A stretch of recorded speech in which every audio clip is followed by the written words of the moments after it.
บัดนี้เป็นครั้งที่70ตรงกับวันที่18มกราคมพศ2569ข้าพเจ้านายณัฐพงษ์วิรมเมืองรหัส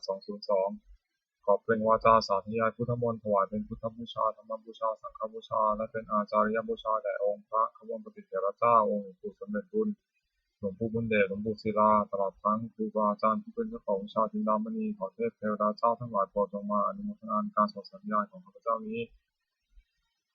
ขออนุภาพคุณพระรัตนตรัยครูบาอาจารย์และเทพเทวดาทั้งหลายโปรดจงบันดาลให้จิตของข้าพเจ้าเป็นสมาธิอันควรแก่การสวดสาธยายมนต์ต่อไปบทสวดชุมนุมเทวดาสัมมันตาจักกาวเรสวัตราคัจฉตุเทวตาสัทธมังมุนีราชสาสุนันตุสักขโมคตังสักเคกาเมจารุเปคิริสิกขารัตเตสันตติเขวิมาเนทิเปรัตเทสักขเมจารุวนาคหาเนเคหาวสุติเขเต ภูมิมาจายตุเทวาชาลัตถาลวิสเมยัคขาคันทพานาคาติทันตาสันติยามุนิวาราวาจนังสาธวเมสุนันโตธรรมสวนากาลวยัมปทันตาธรรมสวนากาลวยัมปทันตาธรรมสวนากาลวยัมปทันตาบทสวดนามการสิทธิคาถานะโมตัสสะภะคะวะโตอะระหะโตสัมมาสัมพุทธัสสะนะโมตัสสะภะคะวะโตอะระหะโตสัมมาสัมพุทธัสสะนะโมตัสสะภะคะวะโตอะระหะโตสัมมาสัมพุทธัสสะ บทสวดสัจจกิริยาคาถานาทีเมสารนังอัญญังพุทโธเมสารนังวรังเอเตนะสัจจาวเชนะโสติเมหตุสัพพทานาทีเมสารนังอัญญังธัมโมเมสารนังวรังเอเตนะสัจจาวเชนะโสติเมหตุสัพพทานาทีเมสารนังอัญญังสังโฆเมสารนังวรังเอเตนะสัจจาวเชนะโสติเมหตุสัพพทา บทสวดมหาการุณิโกนาโถติอาทิกาคาถามหาการุณิโกนาโถอัฏฐายะสัพพะปารินังปุเรตวาปารมิสัพพะปัตโตสัมโพธิมุตตมะเอเตนะสัจจวัชเชนะมังหตุสัพพุปทวา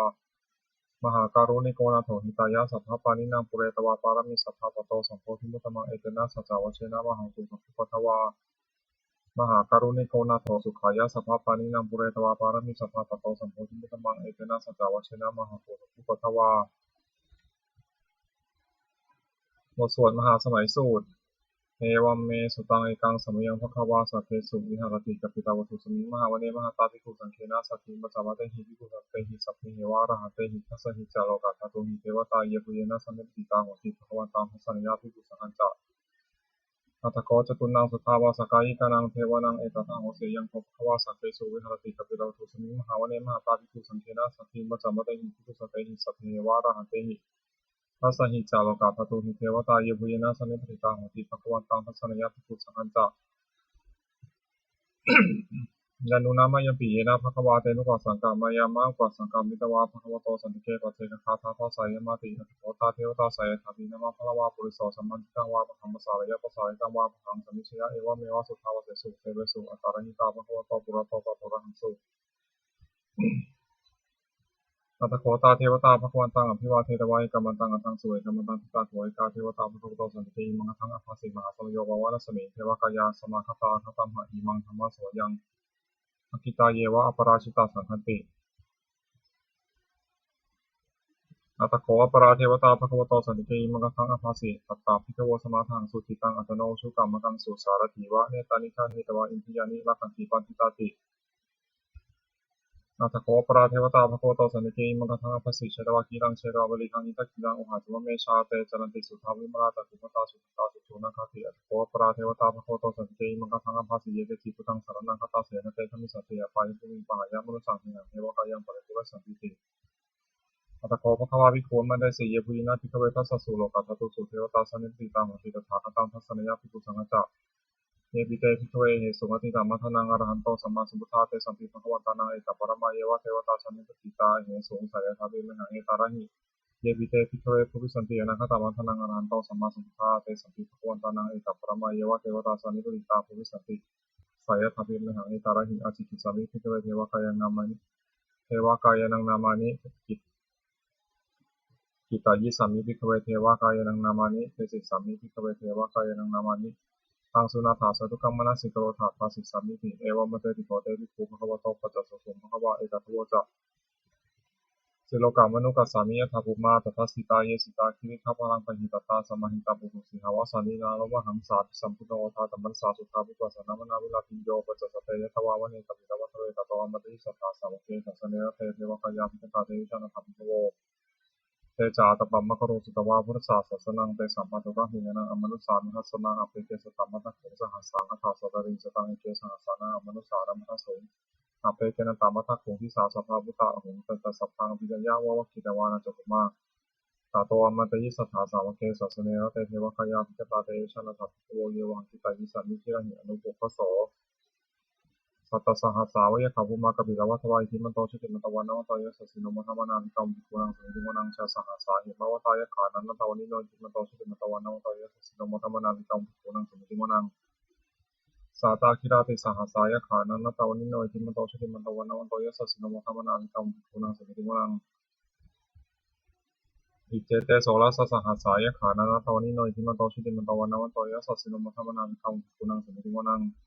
เวสามิตาปัญจสตายะขานานาตวันนิโนอิทิมันโตชิติมันตวันนวัตโตยะสัสสิโนมัทมนาวิกัมภิกุนังสุนิมุนังคุมพิโรราชาคังฮิโกเวปุรสานิเวสนังพิโยนังสตัสสหัสสังยะขานังปยุรุปัสสติคุมพิโรราชาคังฮิโกโสภคาสุนิมุนังปุริมันจัติสังราชาทัตตาลัทโถปสาสติคันธปนาธิปติมหาราชายะสัสสิโสพุทธปิตัสสะมหาโวอินทมานามหาภาลายทิมันโตชิติมันตวันนวัตโตยะสัสสิโนมัทมนาวิกัมภิกุนังสุนิมุนังอคินันตติสังราชาบุรุษโหตปัสสะสติคุมัทนาธิปติมหาราชายะสัสสิโสพุทธปิตัสสะมหาโวอินทมานามหาภาลายทิมันโตชิติมันตวันนวัตโตยะสัสสิโนมัทมนาวิกัมภิกุนังสุนิมุนัง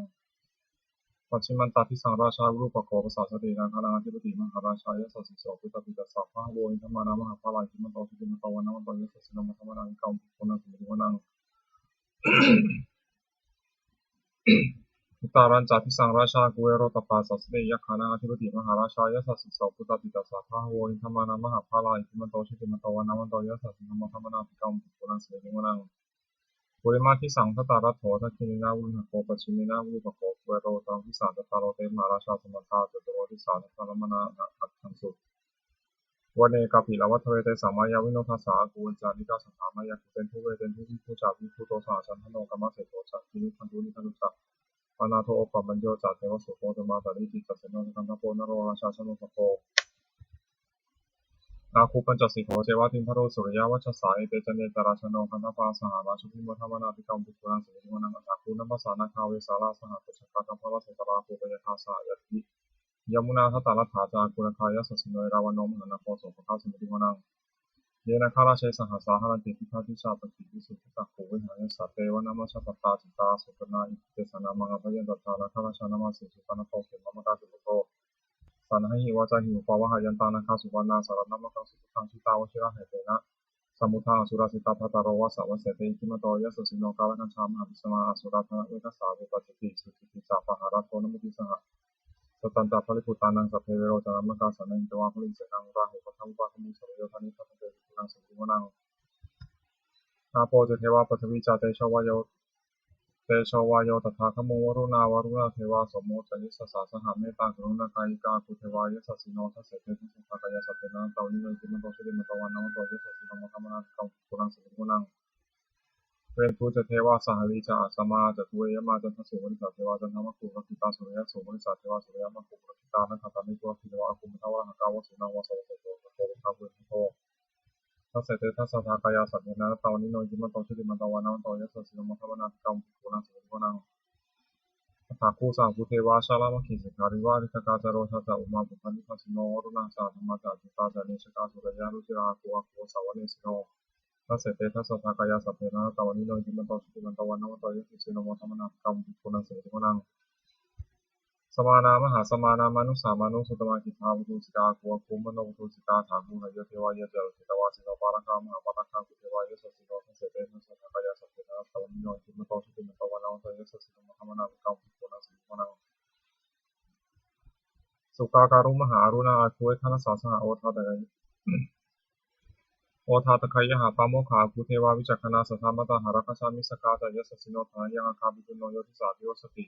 ทัสเสเตทัสสะทากายสัพเพนะตาวิโนจิมันโตชิริมันตวันนวัตโตยัสสิโนมัทมนาคัมปุรังสุริมุนังเขมิยาตุสิตายามาคาตกาจายสัสสิโนสัมพิตกาลามาเสถาโชติธรรมาจาสวานิมานาราติโนอาคุถาภูปตานิมิตาทัสเสเตทัสสะทากายสัพเพนะตาวิโนจิมันโตชิริมันตวันนวัตโตยัสสิโนมัทมนาคัมปุรังสุริมุนัง สัทเทเทวานกายาสัพเพนะตวันนิโยนามันวายินาคันถุนเยสันเยสัติสาสหภูสันสัตติมิทีนาอุปตินามนาสวังนะเขมุขตารังนาคังจัตถังวาสตาติกาสุพรมาปรามโตจัปุตตาอิทิมโตสหัสนังกุมโรติโสตาโสภคาสมิติวนังสหัสพระมาโลกานังมหาพระมาพิธิตติวปโนชิติบันโดพิสมากายโยยสัสสิโสทัสเสไทจราคูปเจกังวัสวัตติโนเตสัญจมัสสะตวะคาหาริโตปริวาริโตเตจะสัพเพอภิกันเตสินทิเทเวสพรมเกมาราสินาติกามิปัสสะกานาสามัติยังเอธาคานาถาปัตตาราคินามัทธวัตถุสมัตตาปริวาริถาวาโวมุชิตาโพธินังอิติปถามหาเจโนกนาเสนังอเปสิยิปานินาตละมหาจัสสรังกตวานะเทระวังยะถาโพสโตเมโตธนายันโตสมุชุโกตถาโสมุทธาวติสัมโตเสยวเสตัจจสัพพังอภิญญาวะวะคิตวานะตะคุมาตตวามติสัทธาสาวกเกสัสเนระเตมาราสินาทิกตเตวิชนะสัพโตเตจาตปะมะคโรสุตวะพุทธศาสนังมิตาราคิหิปะกามงเนสังโนปีชลุสัพเพวิสตาตังคามาวิยติตายะสัสสิโนมุทติสังกุเตหิสาวกาเตชะเนสุตติโมโสจุลราชยปกรณ์นะโมเมพุทธาเตชะสารัตนะตยะธรรมิกาเตชะปสิทธิปสิทเทวานารายะปะมิสุราสิทธิธรรมาจะอินทาสัจจตุโลกาคพิรักกาสมุทัพปุงคังคาจัสสะธรรมะชยะปสิทธิโพธิเต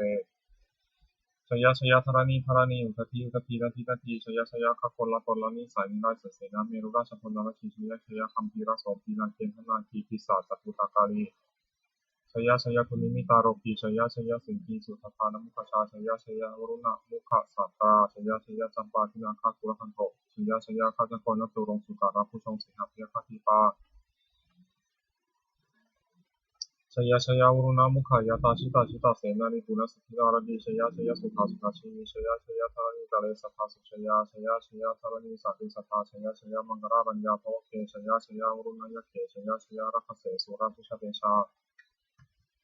ชยชยพระเมนทัคนาชยชยราชาธิราชาชัยชยชยปฐวิงสัพพังชยชยอรหันตาปเจกาพุทธสาวังชยชยมเหสุโรหโรหรินเทวาชยชยธรรมสุรโขชยชยนาโควิรุณโควิรุปโขชันนิมารวิอินโทจาเวนะตายโยจากโมเวโรวรุโนปิจาอาคีวโยจากปาจิโนคุมารโรทัตตารัตโกอัฏฐารสัมมาทิวาสิกิตาภาษาทโยสิโนสาวกาสัพพาชยรามโมพนตุเตชยธรรมโมจัสสังโฆจัสทัสสะปาโรจัสชยกังเอเตนะชยเตชินะชยโสติพรตุเตเอเตนะพุทธเตชินะโหตุเตชยมังคลังชโยปีพุทธศาสริมโตอายามารัสสะจัปปิมโตปราชโยโคสยามพุทธิมเทปุมติตาชยตถาธรรมังคณามิสิโนชโยปีพุทธศาสริมโตอายามารัสสะจัปปิมโตปราชโยโคสยามพุทธิมเทปุมติตาชยตถาอิคณามิสิโนชโยปีพุทธศาสริมโตอายามารัสสะจัปปิมโตปราชโยโคสยามพุทธิมเทปุมติตาชยตถาเทวคณามิสิโนชโยปิพุทธศาสริมโตอายามารสาตปฏิมโตปราชโยโคสยามโพธิมันเทปโมทิตาชยตัตถาสุปนคณามิหิสิโนชโยปิพุทธศาสริมโตอายามารสาตปฏิมโตปราชโยโคสยามโพธิมันเทปโมทิตาชยตัตถานาคคณามิหิสิโน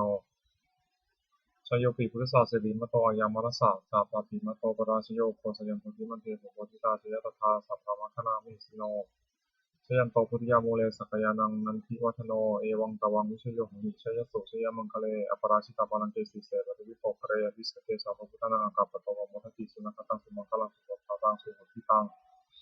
สุขโนสุมุหุโตสุจาสุยิทังธรรมจาริสุปัฏฐินังกายกรรมังวาจากรรมังปัฏฐินังปัฏฐินังมโนกรรมัง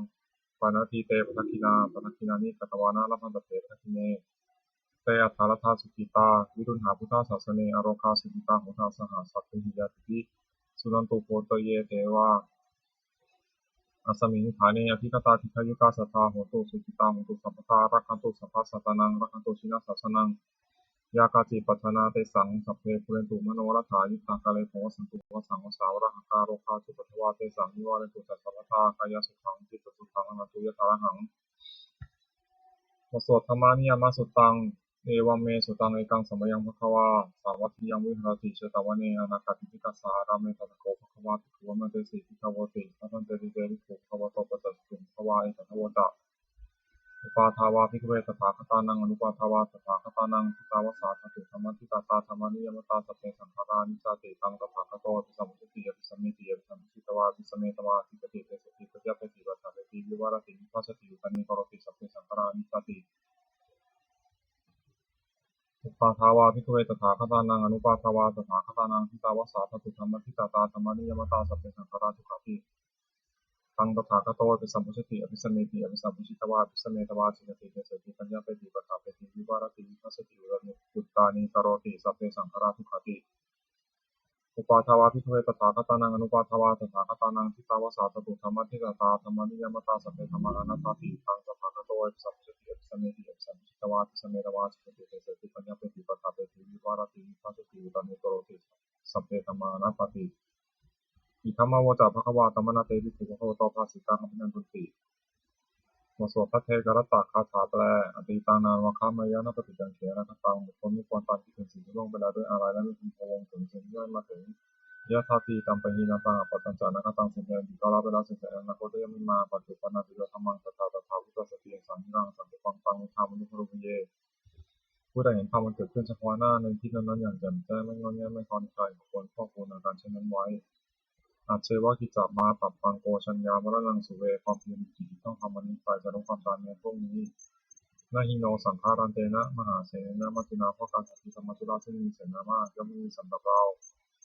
เอวังวิหาริมาตาปิงโหรตานาตันทิตังตังเวรเตคารโตติสันโตวัชเตมิไม่มีผู้สงบย่อมกล่าวเรียกผู้มีความผิดเช่นนั้นไม่เกียรติการทั้งกลางวันกลางคืนว่าผู้เป็นอยู่ในที่ราชีเดียวพนาชม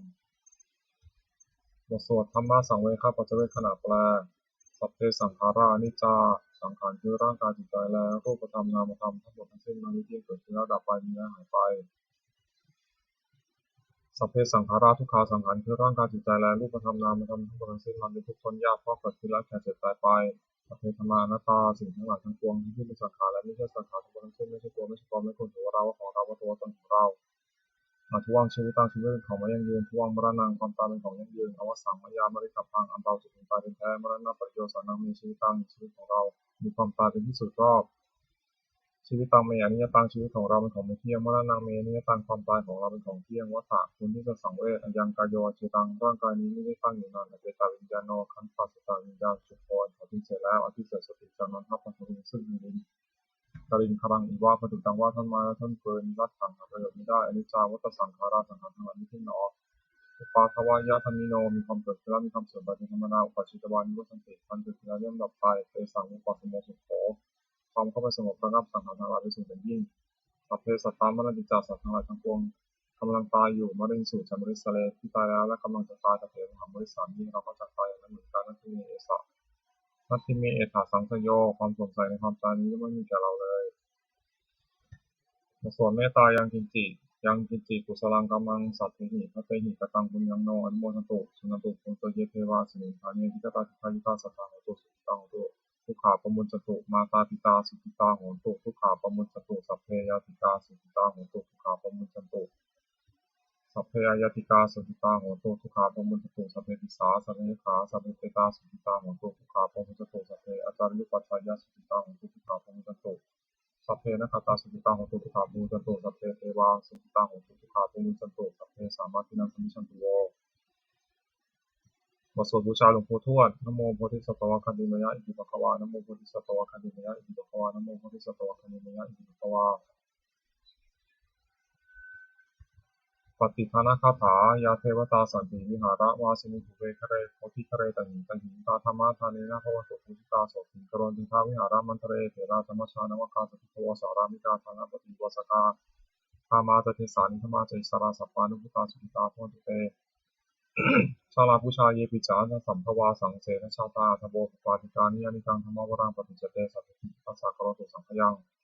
ชาตุจิรังสัตังธรรมโมธรรมธราจะบุคลาสังโฆตุธรรมภวาทายะจหิตายะจะอันเหรักขตุสัพพโมสัพพิธรรมจาริโนวุติสัพพปุญญามะธรรมิอริยปาเวทิเตปสันนาโหตุสัพเพปิปานิโนพุทธศาสเนสัมมาทารังโพธิสัตโตกาลเทโวโพวสุตุภาวสตุวุฒิภาวยะสัตตนังสมิทังเมตุเมธนีมาตาปิตาตาตาชังนิจังรักขันติปุตตะกังเนตังเอวังธรรมเมนะราชาโนวชังรักขันตุสัพพทาเทวตาอุโยชนะคาถาทุกขปตาจินิทุกขาพิยปตาจินิพิยโสกปตาจินิโสกาของตุสัพเพตินานิโน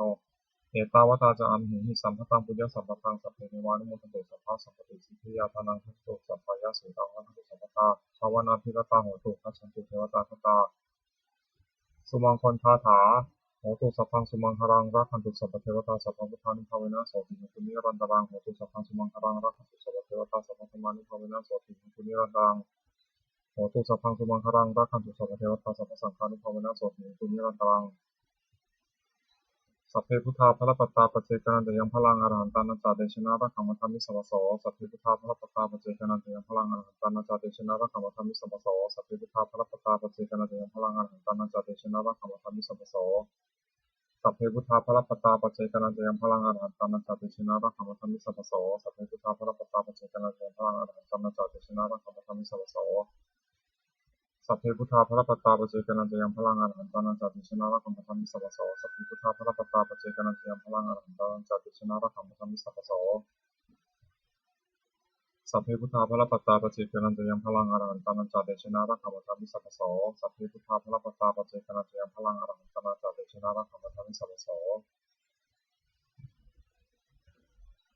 โดยอำนาจแห่งบุญกุศลที่พระเจ้าได้สวดสาธยายพระพุทธมณีที่พระเจ้าขอน้อมเกล้าที่ถวายเป็นพระราชกุศลแด่สมเด็จพระนางเจ้าสิริกิติ์พระบรมราชินีนาถพระบรมราชชนนีพันปีหลวงผู้เสด็จสู่สวรรคาลัยขออานิสงส์แห่งบุญกุศลนี้จงเป็นสัพพะสิริมงคลแก่พระเจ้าข้าพาปลอดภัยจากทุกโศกโรคภัยอันตรายทั้งปวงที่มีแหล่งและได้สุจริตมั่นคงเป็นสมาชิกชอบธรรมเพราะว่าไม่มีอย่างและจนขออย่างที่มีแก่ข้าพเจ้า